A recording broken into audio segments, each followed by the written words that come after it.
All right, good morning. Welcome to today's grad and postdoc talk. My name is Darren Lipomi. I'm a professor in the nanoengineering department, also part of the chemical engineering program and material science and engineering program.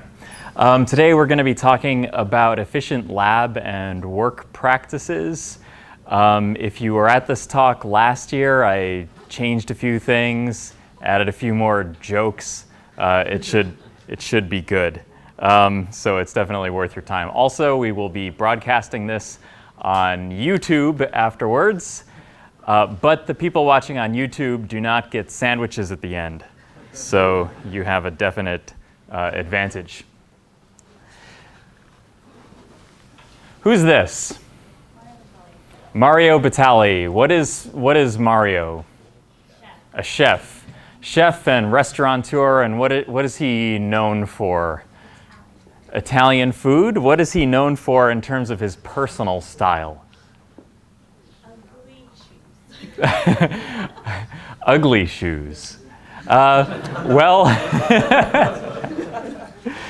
that is what I wanted to point out. Not the fact that they may or may not be ugly. I'll make no judgment calls on that, but what they are. Anyone know what these are? Crocs. They are orange Crocs specifically. And what is special about Mario and his orange Crocs? He wears them all the time. He wears them during his TV cooking shows when they're under the table and you can't even see them. He wears them when he's chefing, doing business deals. He wore them when he was making dinner at the White House. And he wears them all the time. They're like the best shoes for him. I do not wear orange Crocs. But anyway, when the Crocs company, so he was famous for this, but when the Crocs company came to him and said, "We are discontinuing the orange Croc," and he said, "I must have a lifetime supply of orange Crocs." And when the company said, "Well, we can't just make them for you when the last pair run out, but here's the deal. We can make you a batch and you can buy the whole batch." And he said, "What is the smallest number of shoes you can make in a batch?" And they said 500 pairs. So he bought a whole batch, 500 pairs, and he has a closet in his house that has nothing in it but orange Crocs, as the story goes. Why couldn't they make one pair? Configure their apparatus for one pair of orange Crocs. Or orange Crocs as needed.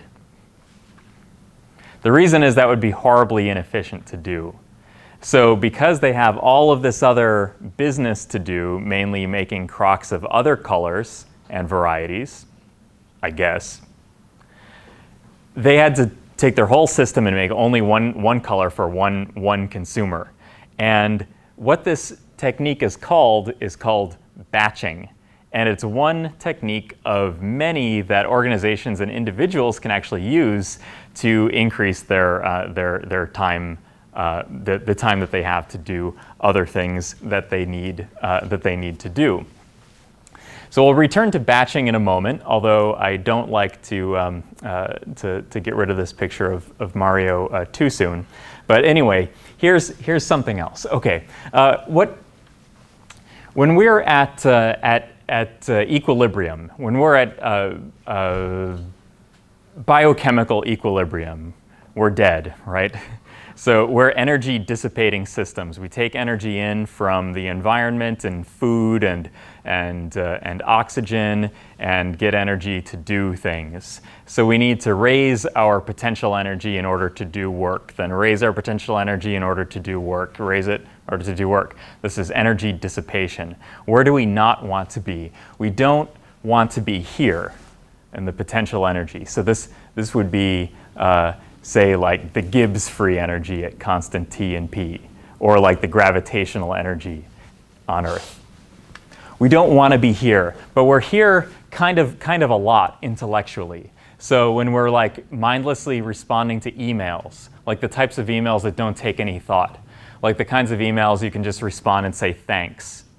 Never send an email whose only content is "you're welcome." That just adds to the entropic email death of the universe.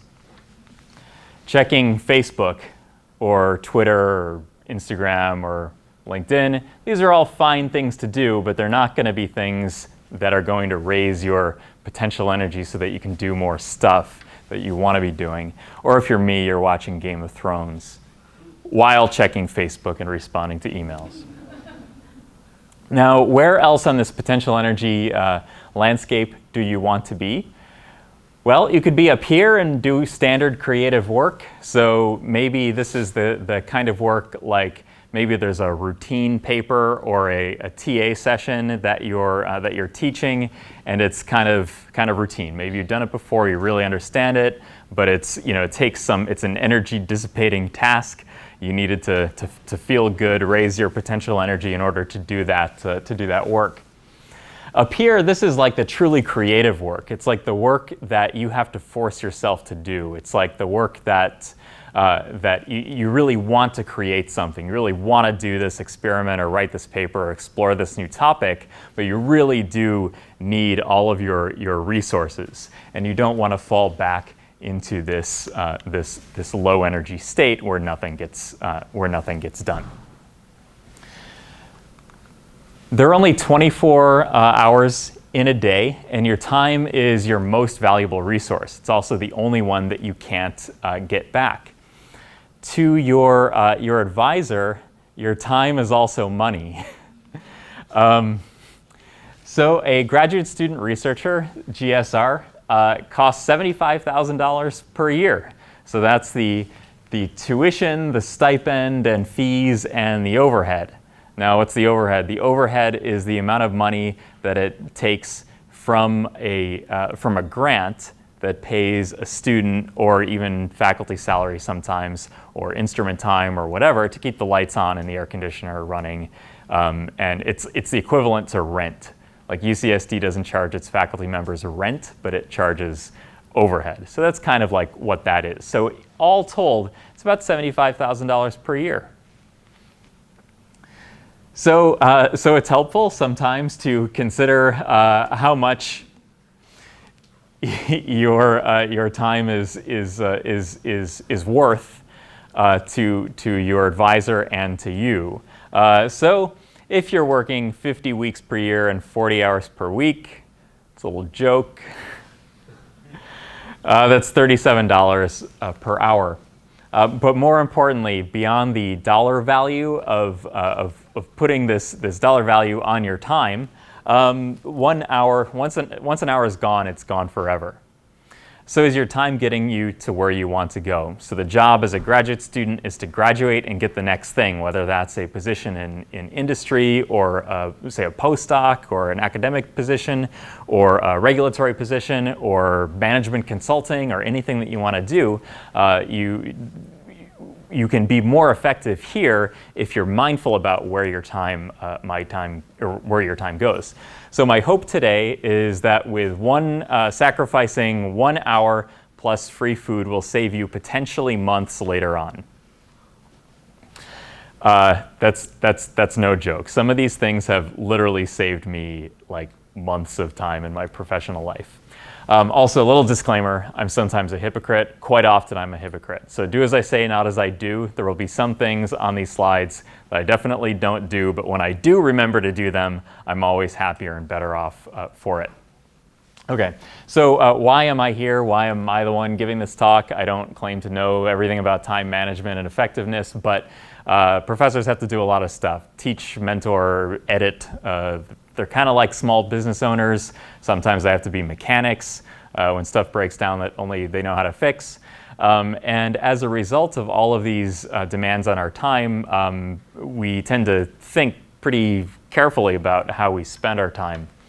And there are a lot of ways to do well in your professional engineering and scientific life, but there are a lot more ways to do less well. So statistically, if you pick a way at random, it's probably not going to be the optimized way of getting the most out of your time.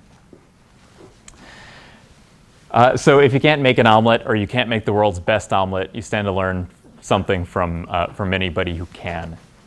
So I'm not going to tell you anything scientific in this talk, but I'm hoping that this talk will ultimately be more valuable than any standard scientific lecture. Okay, so a lot of times in the time management or the business effectiveness literature, they talk about this difference between efficiency and effectiveness. So efficiency. Let me go back. Efficiency is doing things well, like cranking out those emails as fast as possible. But effectiveness is doing the right things. So is the goal to send 100 emails in a day, or is the goal to send 10 emails and achieve the same outcome? There's sometimes a fallacy in our professional lives and academic lives that doing stuff is equivalent to producing valuable things. Like I'm busy, therefore I'm being effective and getting me closer to my goals. A lot of times the things that we do don't necessarily get us closer to our goals, but they do take a lot of time. So one of the ways to achieve our goals is often not by doing more, but by doing a lot fewer of the lower value tasks. So some of you might have heard of this thing called the 80-20 principle, which says that 20% of your tasks produce 80% of your success. And the goal, of course, is to get the ratio to 100-100, where 100% of your tasks are producing 100% of your results. But, of course, by the time you get there, you're going to redefine success, because you're going to be so successful that everything you're doing is contributing to your success, that then there's always a distribution, right? There's always a distribution of the sizes of objects in nature, and there's always a distribution of the ways in which we spend our time vis-a-vis how they influence our success. So once you get to this magical asymptotic ratio of 100 to 100, you're going to redefine what your success is, and it'll go down to something like 80-20. Okay, so the goal here is not to tell you how to publish 100 more papers or do like way better than you're doing now, but the point is to give you back some of your time to do things that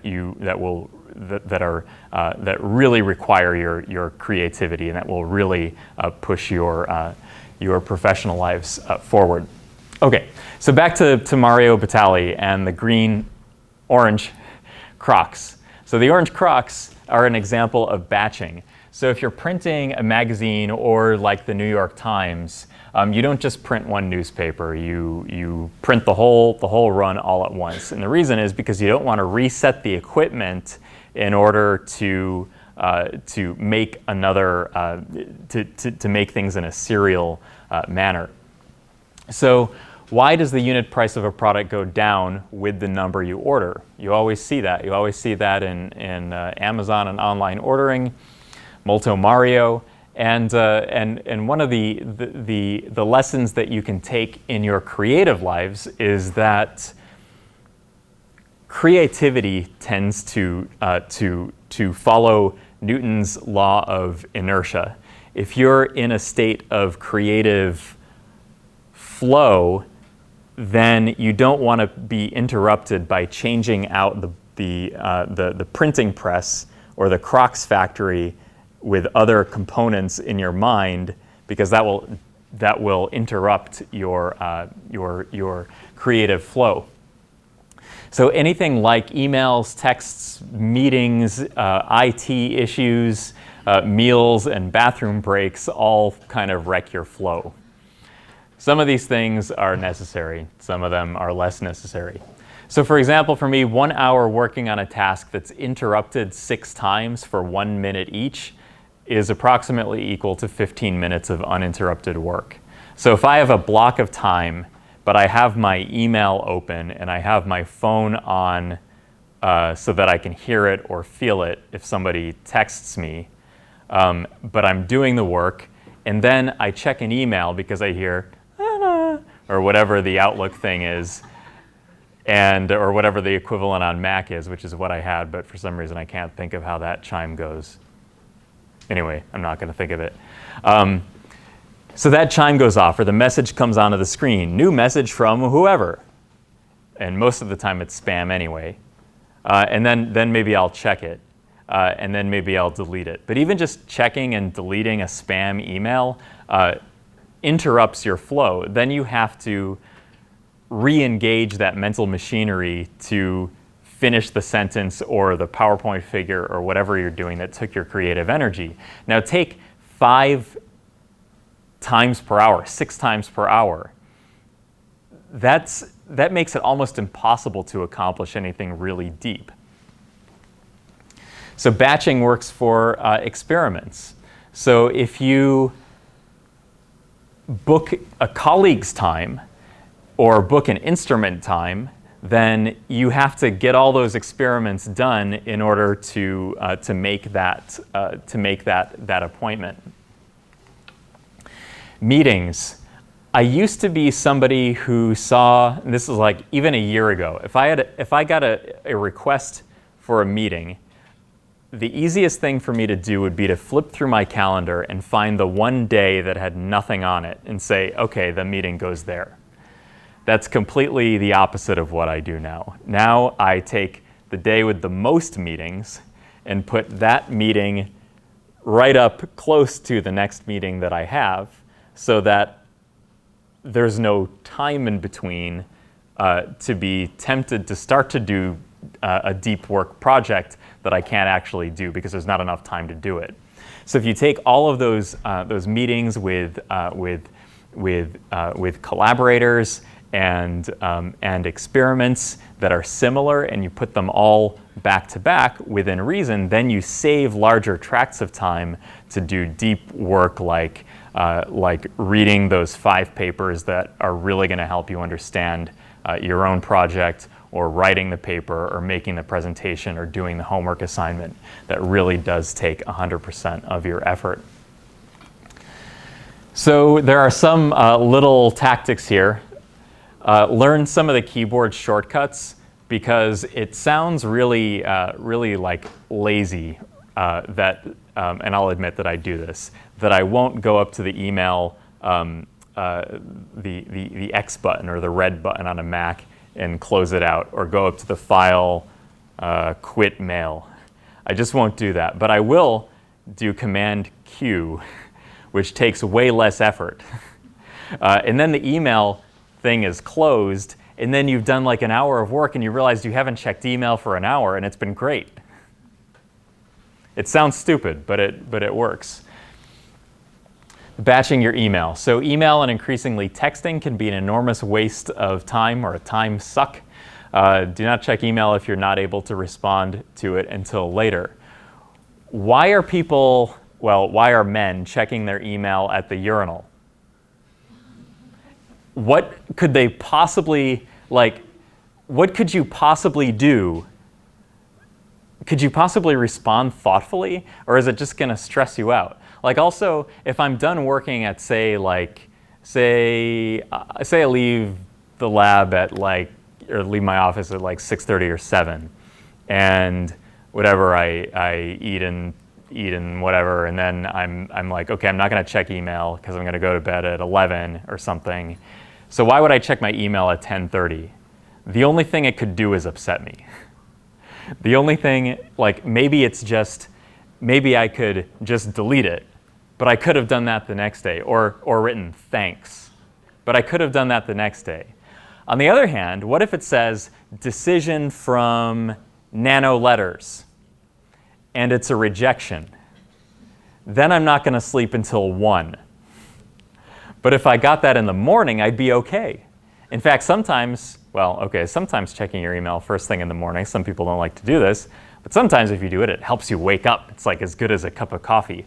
Something called email apnea, where until you open the email client and it says downloading email or updating or whatever, and then you stop breathing until the emails show up. I see some head nods. Some people experience email apnea like I do. So just close your webmail client. If you're not going to respond to an email, or you don't have time to respond to it, just don't let it bother you. Consider, I rarely do this, but I'm kind of happy about it when I do, consider responding to email 2 times per day at set times. Some good times are like 10 and 4 because it guarantees that people who check email and respond to them are going to get it around lunchtime or in the morning. And it saves you from having to deal with it. Sometimes I'm amazed when I travel, and I travel quite a lot, but when I travel, sometimes I might be on planes where I don't have Wi-Fi, or I might be in places where Wi-Fi costs money, or I might be in places with crappy Wi-Fi, or I don't want to pay the data roaming charges. So a number of reasons. Sometimes I won't check email for like a day or 2 days. And then I'll get like 100 emails all at once. And then somehow, magically, I can clear through them all in like 10 minutes if they didn't require like actual work. 90% of the emails don't require anything. Like, Perkin-Elmer has a ice cream social.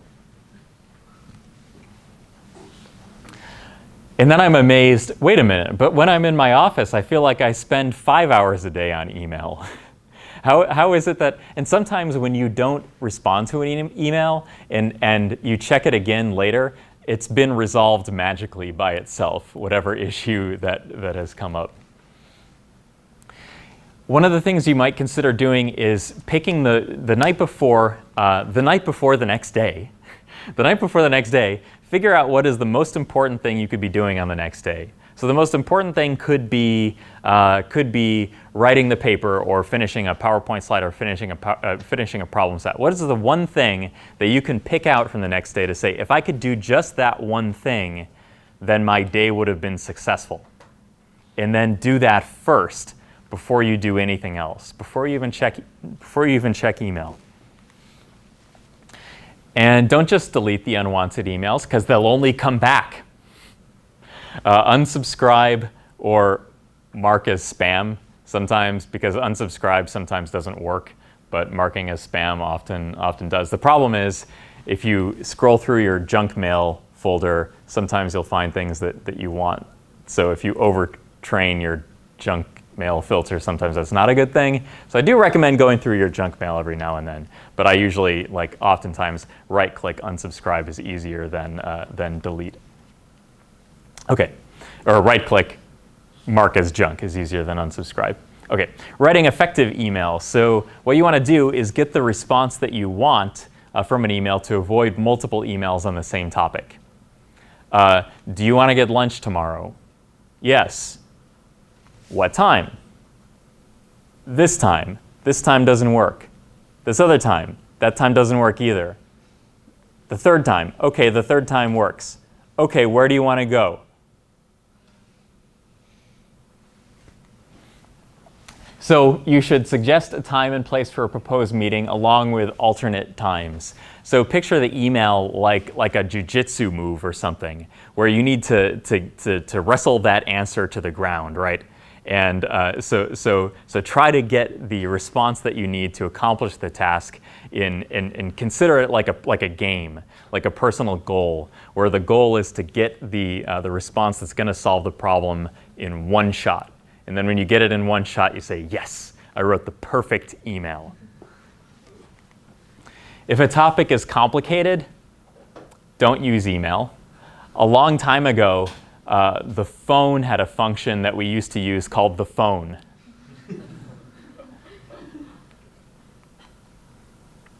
Learn keyboard shortcuts. I know this is bordering on asinine advice, but I still find it useful. It's like if you read some productivity magazine that you find in the seat back pocket of an airplane, and somebody says, "Oh, I never microwave things for a minute. I always microwave things for 55 seconds because it's easier to hit 5 twice than 1, 0, 0. That's stupid.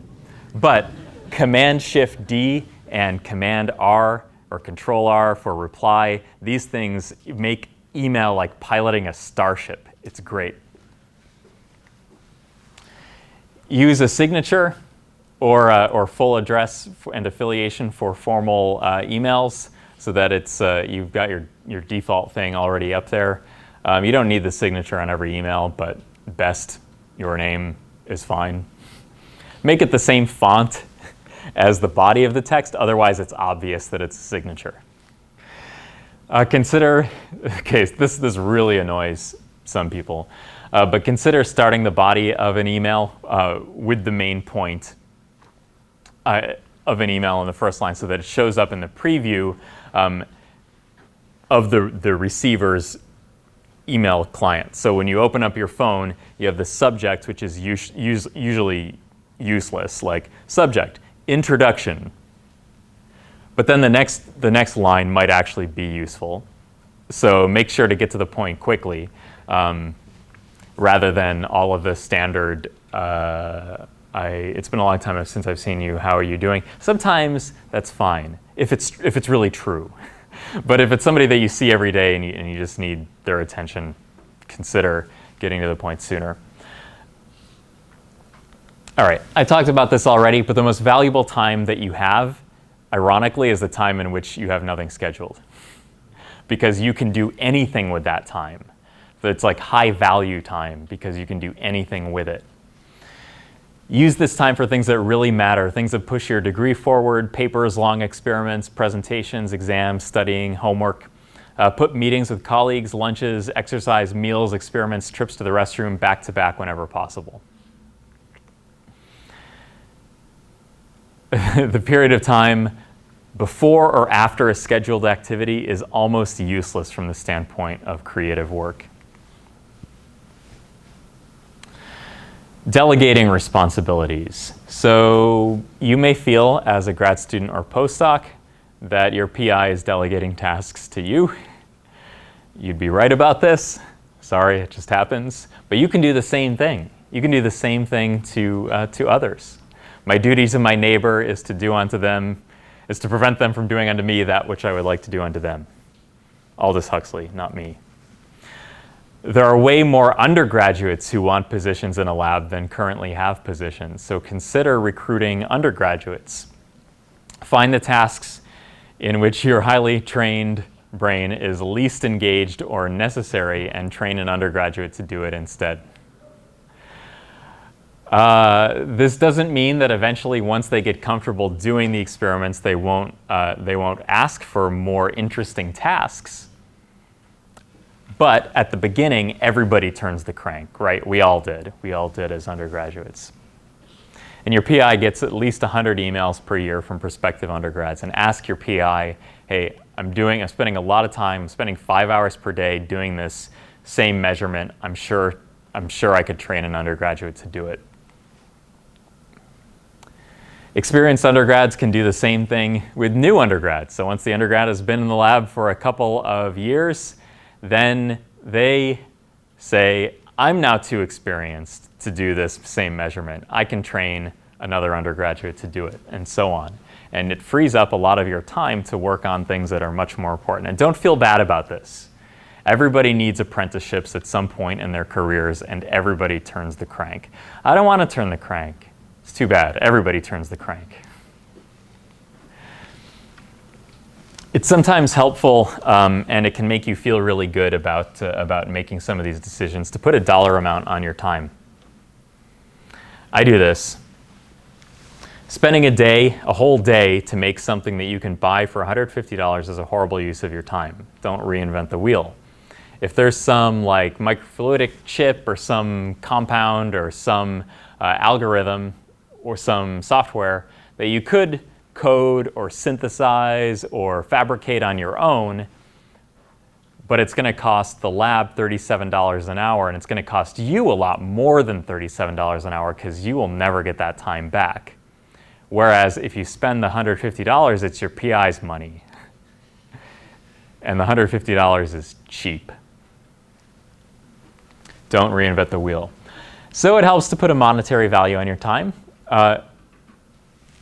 Work hours, so salary plus benefits plus overhead per hour times 2. Where did the times 2 come from? Because this is high value time for you. This is the time when you need your time to enrich your skill set and your intellectual capacity. On the weekend, your time is even more valuable because this is the most valuable time that you have when you can literally do anything you want within reason, because generally your PI is probably not going to be in the lab unless they're that kind of PI. So in this case, multiply your salary and benefits by a factor of 5. Why the multiple? Because you're being compensated for the experience and skills you have now. You're being compensated for the skills you have now, but you're borrowing against the future. So if you pay to offload low-value work, it allows you to gain experience and skills for which you'll be compensated more in the future. So you're getting the experience. You say that my time on the weekend is worth $200 an hour. Then what you're saying is I can sharpen my own axe and do better in the future because I can use that time for anything, whether it's like mental or spiritual or physical exercise or social exercise. You can use deliberate constraints, so schedule time with colleagues and instruments, so there's no freedom without discipline. So if you discipline yourself to reserve time with instruments and other people, you can get a lot of freedom because it frees up time in other places. So a good way to stay on task and to avoid drift is to make it so that other people are counting on you. So there's nothing like peer pressure. You're saying, we're going to do this experiment together at 2 p.m. on Tuesday, and then you have to be prepared for it. It's kind of similar to, like, suppose you need to get up and in the morning at a certain time, and you can't be allowed to hit snooze. So how many people have set 2 alarms for something? Or how many people have done this? Put your phone on the opposite side of the room so that you have to get up in order to turn it off. Because that really helps wake you up, right? Those are engineering controls. Those are things when the willpower is high, they're easy to do, so that when the willpower is weak, you have no choice but to obey what the strong-willed person you were before said that you had to do. Scheduling meetings in advance forces you to have results to share. And the desire to be perceived, not to be perceived as useless in a collaboration is a very powerful motivator. Leverage peer pressure. Use peer pressure to your advantage to stick to deadlines. For experimentalists, scheduling time on a hard-to-book instrument, i.e. the SEM in Nano 3, which is always booked, so book it ahead of time, forces you to have your samples ready. And no-shows are often charged anyway, so you really have to have something ready, otherwise your lab gets dinged for the expense. We don't like to hear this one, but sometimes it often works. Try coming in earlier. So it's common practice in graduate school to come in sometime between 9:30 and 11. It's the way it is. Like, Conan O'Brien doesn't come on in the afternoon. Have a distraction-free morning by coming in at 8. Maybe some people are morning people. I'm kind of sometimes, but not usually. But this does actually help in a number of ways if you can do it for like a week and see what it does for you. So the circadian rhythm matches the diurnal cycle. Circadian rhythm, that just won the Nobel Prize actually in medicine and physiology. What is that? That's like when the light comes up, you feel, and the sun comes up and the room is filled with light in the morning, you feel like waking up.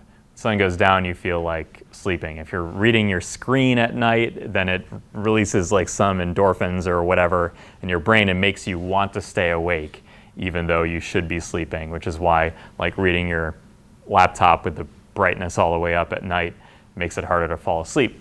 It also says that you want to have meals at certain times, and now is nap time, and so on. Now it's best if the circadian rhythm matches the diurnal cycle. That's like the origin of jet lag. Like when you fly across the ocean and you feel tired at 2 in the afternoon and you fall asleep. That's like because you're supposed to be sleeping in your home time zone. Also, coffee tastes really good in the morning. Like if no one else is out and it's kind of chilly still, coffee tastes really good. Instruments are free. It still costs money, but instruments are available early in the morning. And the lab is empty. You can do anything you want. You can run around. You can put on roller skates. And not that I've ever done that. Your friends are not talking to you because they're not here, so they can't distract you.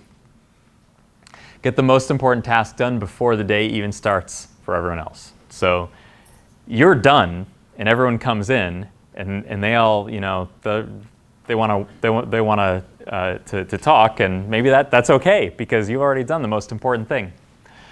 Avoid computer-related headaches. So like clockwork, every couple of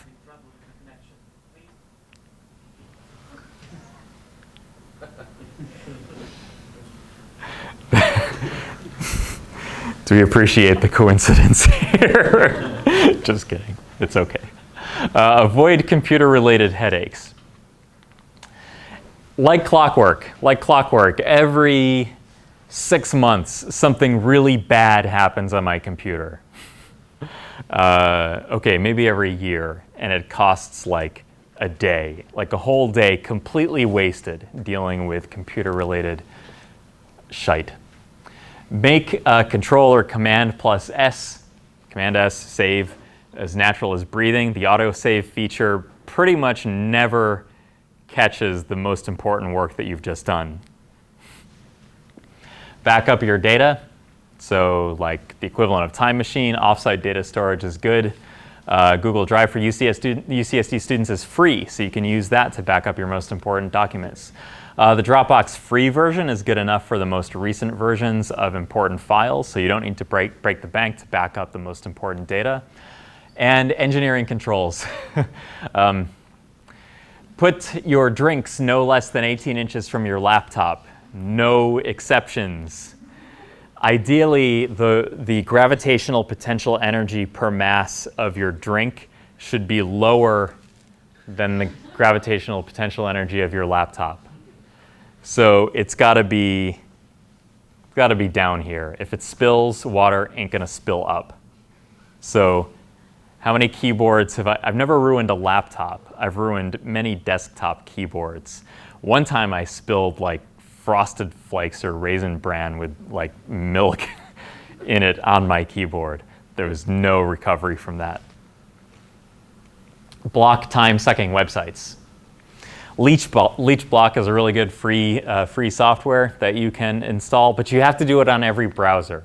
So this is where I'm being a little bit of a hypocrite. I have Leash Block on Firefox, but lately I switched to Google Chrome, and I haven't installed it yet, and I've kind of been enjoying just typing FA, enter, and getting Facebook at work, and then feeling really guilty and closing it again. Leash Block works really well. Despite our best efforts, we are sometimes sheep. We follow, sometimes we click on clickbait. Sorry. Consider blocking addictive websites on your work device, especially during election season. Sometimes it's really easy to get caught up in stuff. New York Times, CNN, Washington Post, I use Leash Block to block all of those. And you might consider also blocking on your work device, Facebook, LinkedIn, Twitter. Make it somewhat difficult to override. Make it really difficult to override. Consider adopting a low information diet. And what is that? Like, is it really going to affect you what's on CNN.com right now? Is it really going to make you a more effective human being and bring greater change to the universe and make a better living for your family if you know what's going on CNN? Most internet journalism is crap anyway. I got this screenshot right before coming to this lecture. Much of it is just, if not fake news, outright misuse of words. I guarantee if I click on this, crackdown does not mean what the editors of CNN think it means. US adults are fattest they've ever been. This is news. This is front page news on I mean, it's not that the obesity epidemic isn't a thing, but this is like ridiculous clickbait. Like, we're going to be okay if we don't click on that story written with that, like, ridiculous headline, right?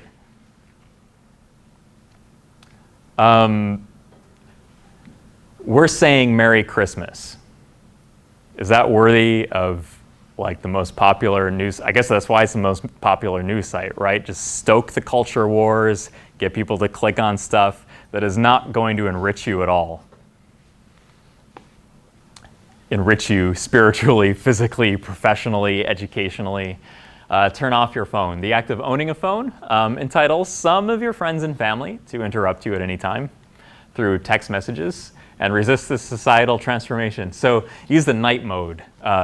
That's really useful. So the little moon icon, I don't know what it is on the Android operating system, but use the night mode feature and respond to texts when you're damn ready, not just when someone expects you to respond to them.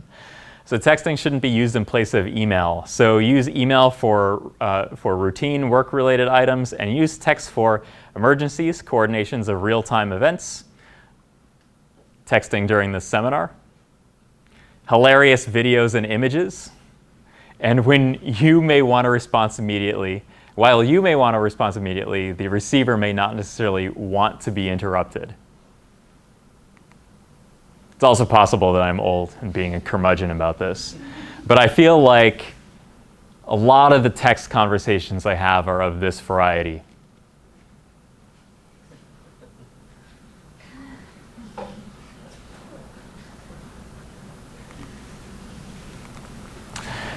Multitasking. Multitasking is all the rage. And now being anti-multitasking is all the rage. 10 years ago, when you said, I can multitask, that was like some great thing. And now when they say multitasking, psychologists say that your brain's not wired to multitask. Well, duh. It's another word for continuous interruption. It can work if you're engaging orthogonal parts of your brain. It's possible, I've learned, to ride a stationary bike and write papers and respond to emails. Certain parts of papers, like experimental sections, never introductions, nothing that requires like deep thought. It's also possible to do like strength training at the gym while eating breakfast, so long as the breakfast is in liquid form. I have a standing desk in my office, and the reason I have a standing desk is, one, it makes my back feel better, and two, you feel less of the post-lunch doldrums. Like at 2:30 p.m., you feel like falling asleep at your desk. If you stand for a little bit, it actually makes that kind of go away. But it's not possible to like engage your quadriceps and your small muscles in your feet while also, like, for some reason there's some kind of overlapping magisteria within your brain that prevents you from doing creative work while you're doing like really simple physical work like standing. At least for me, but I might be deficient in that sense. It's possible to listen to classical music and work up data. Some people can also write while listening to classical music. I can't listen to anything. I can write the best when I have earplugs in. Listening to earplugs, greatest invention ever. They're really, really, really cheap, and they work really well. Listening to music with words or audiobooks while making figures, that can actually make the day go by really fast. Like if you have to make a bunch of figures, you have to make some PowerPoint slides, but you don't have to write a lot of new material. Audiobooks and podcasts and music, listen to all that stuff. It all works great. In that sense, you can kind of be creative and be entertained at the same time. But just be careful about, know yourself, like know what types of activities are or are not orthogonal. Speaking of audiobooks, if you're trying to be on the low information diet and you're not going to CNN.com to click on all the clickbait stories, okay, there were like 5 useful stories on that slide, but not that many. Speaking of audiobooks and podcasts, if you want the information, there are like the New York Times has a couple of different podcasts, like Vox.com has a couple of podcasts. If you really want to stay up on the news and politics and international affairs and stuff, it's actually great to listen to them because you can miss stuff without losing a plot. Like, it's really hard to listen to an audiobook of like a fiction story, but nonfiction works a lot better. Using creativity where it counts. So you might not buy into this hypothesis. I kind of do, I kind of don't, depends on the day. We seem to have a daily allotment of creativity. So like we get some chunk of like 5 hours of potential deep work that we can do. So don't waste it on things that don't matter. So some people like to routineize tasks. So make tasks routine that you don't care about or are not a big part of your life. So for example, dressing yourself. Steve Jobs wore the same thing every single day. Probably a different version because it probably got dirty. Meals. So breakfast and lunch, we can often eat pretty much the same thing. Maybe you can be creative for dinner, or maybe you want to be creative for breakfast. Sometimes it's useful to do this stuff. I still batch so I used to brew beer at home. So as a result, I have this like 2.5 or 3 gallon stainless steel brew pot, probably 3 gallons, something huge. And so I cook at like Sunday night, something huge, and then I eat it all week. Some people can't eat the same thing for dinner every night. I can. My brew pot stuff tastes good. Then there's new agey stuff. So these are some things that that maybe you don't buy into. That's fine. I don't totally buy into all of it, but there are some things that you can do to increase your concentration. So being effective is not necessarily a product of just being smart. It's about picking the right things through some kind of concentration.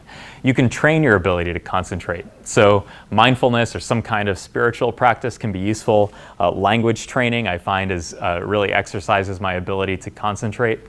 I don't speak any second language with any kind of fluency whatsoever, but it still helps to focus, especially when my day has so many administrative tasks as it does. Sometimes I wish I was still a student. Exercise can have this effect. Playing an instrument can also have the effect. Increasing your energy. So sometimes physical energy will actually translate into mental energy. Sometimes even though it technically takes energy away, it burns glycogen and blood sugar and stuff, can actually increase your conception of mental energy, which you can then expend on creative tasks. So walking, standing at work, having walking meetings, like instead of just sitting around, you can have the meeting walking or standing up. Also, I've learned that standing up during a meeting makes it go by way faster. Not makes it go by because it's more fun, makes it go by because it's like there's some urgency. Like if you're standing, there's a sense of urgency that you have to reach a resolution. Otherwise, we're going to be standing forever. Experiment off of caffeine and energy drinks. Sometimes this can be, sometimes these are more enervating than energizing, because depending on how sensitive you are to caffeine and energy drinks, you can feel really productive and happy and smart for like an hour or 2 hours, but then you can crash hard after that. And the goal is kind of to increase the likelihood that you're going to enter a state of creative flow where you're doing your absolute best, your best work. Okay, so I have some reading recommendations if you're interested. The Effective Executive by Peter Drucker kind of gave rise to a lot of the other literature. 7 Habits of Highly Effective People by Stephen Covey. 4-Hour Workweek by Tim Ferriss, and he has a really good associated podcast where he interviews celebrities and high-functioning people. If you're going to take a picture of this screen, I'll put them all out here so you can get them all in one shot. The book Deep Work, actually I started using the word deep work. It's nice, 2 syllables, encapsulates everything. By Cal Newport, who's actually a computer science professor, who has this book, Rules for Focused Success in a Distracted Work. 10% Happier by Dan Harris, who's one of the co-anchors of Good Morning America and Nightline on ABC News. And this book, Bold, Creating Impact and Wealth and Changing the World by Peter Diamandis. And thank you very much for your attention. And I hope you learned at least one useful thing here.